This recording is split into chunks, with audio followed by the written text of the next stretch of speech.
Welcome to Rizvi's e-learning channel.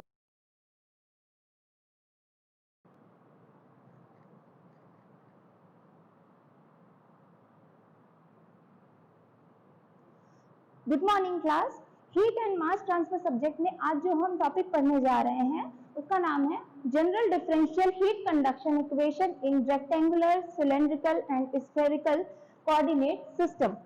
Coordinate system पर किस तरीके से हीट का जनरेशन हो रहा है, हीट का कंडक्शन हो रहा है, उसके बारे में हम स्टडी करेंगे। यहाँ पर हम जनरलाइज हीट कंडक्शन इक्वेशन को फॉर्म करेंगे कि कैसे वो हीट कंडक्शन इक्वेशन आ रही है और उसकी हेल्प से किसी रेक्टेंगुलर बॉडी में हीट कंडक्शन कैसा हो रहा है, स्फेरिकल बॉडी में कैसा हीट कंडक्शन हो रहा है और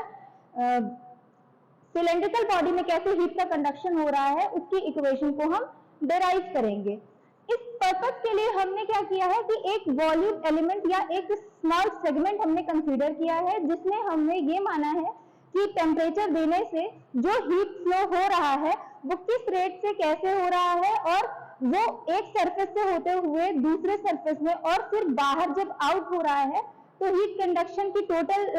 जो इक्वेशन बन रही है जनरलाइज फॉर्म में वो कैसे फॉर्म होगी, हम उसके बारे में स्टडी करेंगे। तो आइए इसकी तरफ चलते हैं। यहाँ पे मैंने एक वॉल्यूम एलिमेंट को कंसीडर किया है। ये एक स्मॉल एलिमेंट है जहां पर हम स्टडी पर्पस के लिए ये एज्यूम करते हैं कि इसके पहले फेज पर, ये इसका सेकंड फेज है और ये इसका थर्ड फेज है, पहले फेज पर हमने हीट फ्लो कराया और हीट फ्लो जब हो रहा है तो जैसे हीट इन कर रही है, यहाँ पर इसको जो हीट इन कर रही है एक्स कोऑर्डिनेट सिस्टम पर, हमने माना है कि यहाँ ये कि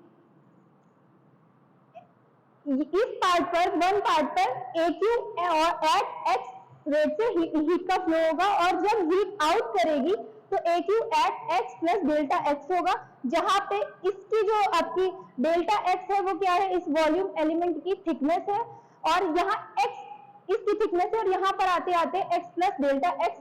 क्या हो रहा है, इंक्रीमेंट हो रहा है या डिक्रीमेंट हो रहा है, इसके बारे में हम स्टडी करेंगे। ये वॉल्यूम एलिमेंट को हमने इंसुलेट करके रखा है। अब इंसुलेशन प्रोवाइड किया है तो जो भी हीट आपकी इंसुलेटिंग सरफेस से होते हुए जा रही है, हमको पता है कि अगर हम डायरेक्ट किसी सरफेस को हीट देते हैं तो वो बहुत तेजी से गर्म हो जाएगा क्योंकि उसको डायरेक्ट हीट कॉन्टैक्ट मिल रहा है। लेकिन अगर हमने इसको इंसुलेट कर दिया है, कोई कोटिंग लगा दी है, तो पहले जब हम हीट प्रोवाइड करेंगे तो वो इंसुलेटेड सरफेस या वो कोटिंग गर्म होगी, उसके बाद हीट जो है आगे की तरफ उस सरफेस की तरफ जाएगी और उस सरफेस को गर्म करेगी। इस इंसुलेशन और सरफेस के बीच में जो हीट का ट्रांसफर हो रहा होता है उसमें कुछ अमाउंट में हीट का लॉस भी हो जाता है। हमने ये चीजें इससे पहले स्टडी की है। तो अब जब हमने यहाँ पे कंसीडर किया है कि डेल्टा एक्स थिकनेस का एक वॉल्यूम एलिमेंट है जिसका एरिया हमने ए माना है, इस पर तीन फेज में हम हीट की इक्वेशन या हीट का कंडक्शन कैसा हो रहा है हम उसकी स्टडी करने वाले हैं।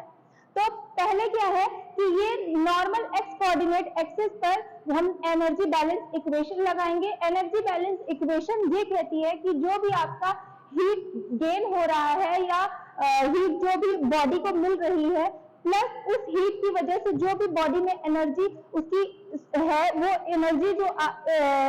जिस रेट से इंक्रीज करेगी या जिस रेट से एनर्जी का जनरेशन होगा वो उसकी इंटरनल एनर्जी में इंक्रीमेंट के बराबर होगा, उसका सम उसकी इंटरनल एनर्जी के इंक्रीमेंट के बराबर होगा। तो यहाँ पे एनर्जी बैलेंस इक्वेशन जब हमने लगाई इस वॉल्यूम एलिमेंट पे तो हमें ये मिला कि net rate of heat gain by conduction plus rate of energy generation is equal to rate of increase of internal energy. इस वॉल्यूम एलिमेंट की जो भी इंटरनल एनर्जी इंक्रीज करेगी heat conduction plus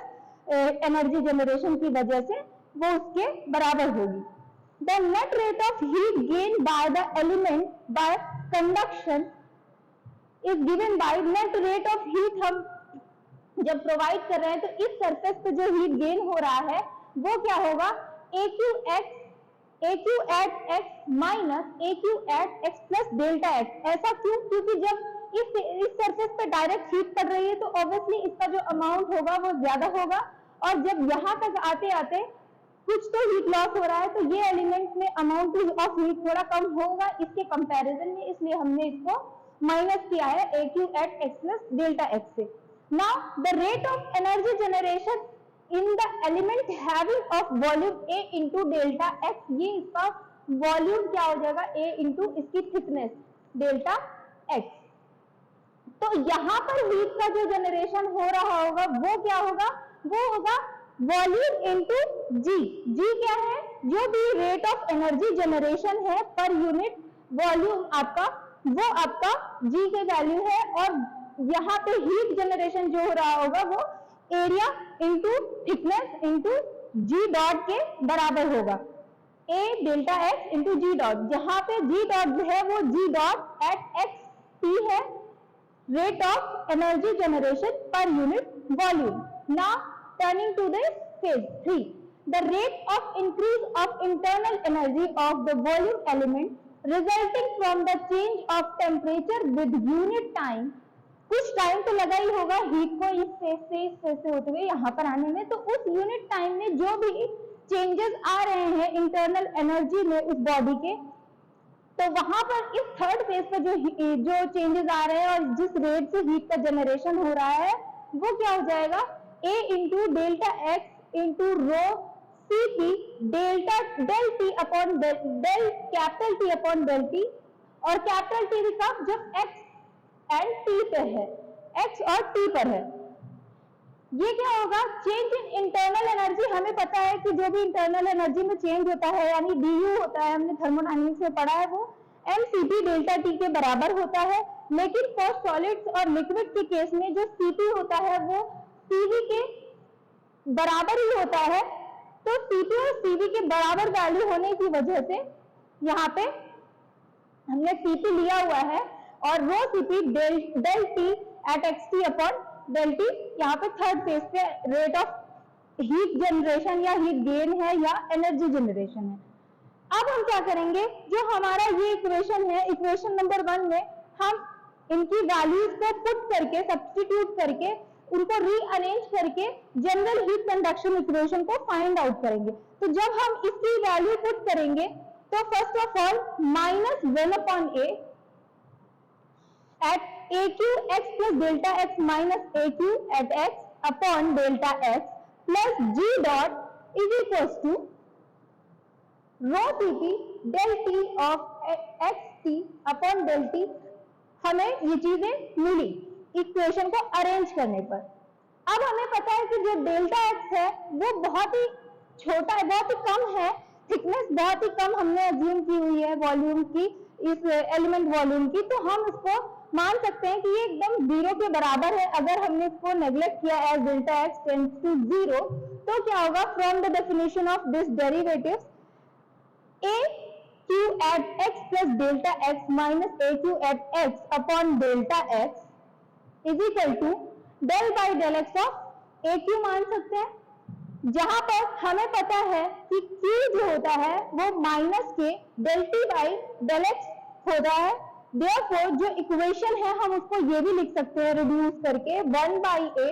del by del X of, इसकी values को हमने यहाँ पे 10 किया है del by del X of A Q, इसीलिए हमने यहाँ पे del by del X of A Q और del T by del X रखा है, plus G dot is equal to rho CP del T of X T upon del T small T. ये क्या है, ये आपकी जनरल हीट कंडक्शन इक्वेशन है for one dimensional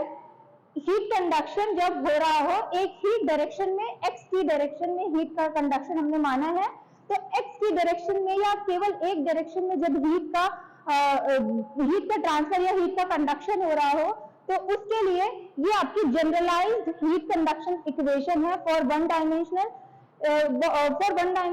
और अब क्या हम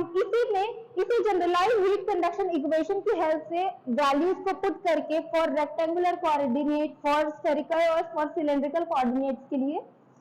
उसके लिए हीट की जो वैल्यू है हीट कंडक्शन की हम वो फाइंड आउट करेंगे। तो रेक्टेंगुलर कोऑर्डिनेट सिस्टम के लिए यहाँ पे एरिया तो ए ही रहेगा, लेकिन हम ये मानते हैं कि जो एरिया है वो एक्स के साथ वेरी नहीं करेगा, एक्स की वैल्यू बढ़ाने पर एरिया जो है वो बढ़ेगा नहीं, घटाने पर एरिया घटेगा नहीं, उस कंडीशन में जो इक्वेशन 2 है आपकी एनर्जी बैलेंस की इक्वेशन या general equation for heat conduction, वो क्या हो जाएगी, del by del X of K del T upon del X plus G dot rho C P del T of X T upon del T. यहाँ पे हमने माना है कि एरिया जो है वो एक्स के साथ नहीं, कुछ भी इफेक्ट नहीं कर रहा है, वेरी करने पर वो वेरी नहीं हो रहा है, तो हमने उसको बहुत ही माइनर मान के हटा दिया है। यहाँ पे ए की वैल्यू को हमने हटा दिया है। तो इससे हमें रेक्टेंगुलर कोऑर्डिनेट सिस्टम के लिए जनरलाइज्ड हीट कंडक्शन इक्वेशन मिली है। नाउ सिलेंड्रिकल कोऑर्डिनेट्स के लिए हमें पता है कि जो आपका सिलेंड्रिकल कोऑर्डिनेट सिस्टम होता है या सिलेंडर होता है वो कुछ ऐसा होता है, जिसमें इसकी कुछ रेडियस होगी, कुछ लेंथ होगी।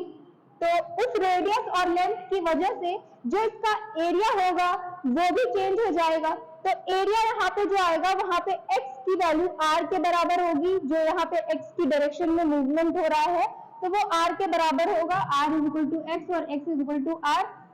तो एरिया जो बनेगा वो 2 पाई RL होता है, ये एरिया प्लस ये वाला एरिया सरफेस एरिया, दोनों को मिला देंगे तो टोटल सरफेस एरिया आपका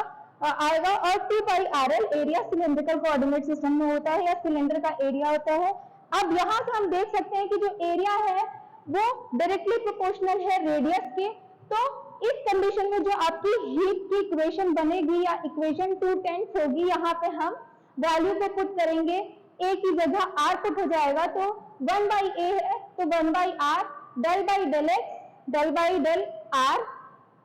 आर के ए के की जगह जहां पे x है वो भी r है और जहां एरिया है वो प्रोपोर्शनल टू r है, इसलिए जहां जहां पे भी a और x की वैल्यू होगी वहां वहां r पुट करेंगे। K del T upon del R plus G dot is equal to rho C T del T of r comma T upon del T. ये इक्वेशन बन गई आपकी सिलेंड्रिकल कोऑर्डिनेट सिस्टम के लिए हीट कंडक्शन की। Now for spherical coordinate system के लिए जो हीट कंडक्शन इक्वेशन बनेगी, तो हमें पता है कि जो स्फीयर होगा, स्फीयर के लिए आपका जो स्फीयर एक सॉलिड सरफेस हो जाएगा, सॉलिड सरफेस के लिए भी कुछ ना कुछ उसकी रेडियस होगी r। तो अब r अगर कुछ रेडियस है तो x की वैल्यू क्या हो जाएगी, r के बराबर हो जाएगी, तो यही x आपका r के बराबर हो गया ना। एरिया जो होगा, एरिया आपका हो जाएगा 4 पाई r स्क्वायर, 4 पाई r स्क्वायर स्फीयर का एरिया हो गया। दैट मीन्स कि एरिया जो है वो डायरेक्टली प्रोपोर्शनल है r की सेकेंड पावर के या रेडियस की सेकेंड पावर के। तो जो इक्वेशन 2 आपकी बनेगी वो क्या हो जाएगी, 1 अपॉन ए की जगह 1 upon R square del by del R square K del T upon del R plus G dot rho C P is equal to rho C P del T of R comma T upon del T. ये आपकी spherical coordinate system के लिए general heat conduction equation है इन 1 dimension case.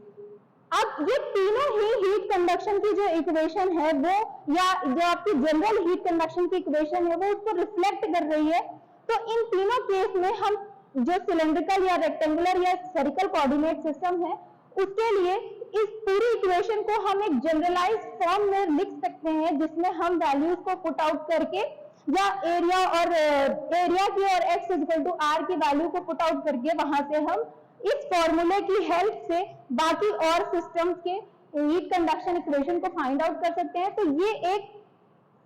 Common formula है जो कि तीनों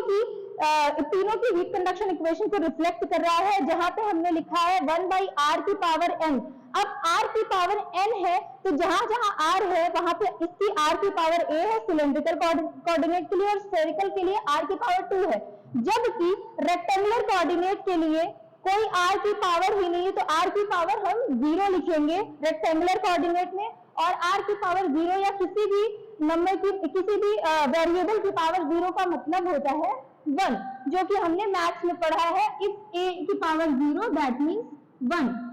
तो यहाँ पे जब हम रेक्टेंगुलर कोऑर्डिनेट के लिए इस डेरिवेशन का यूज करेंगे या इस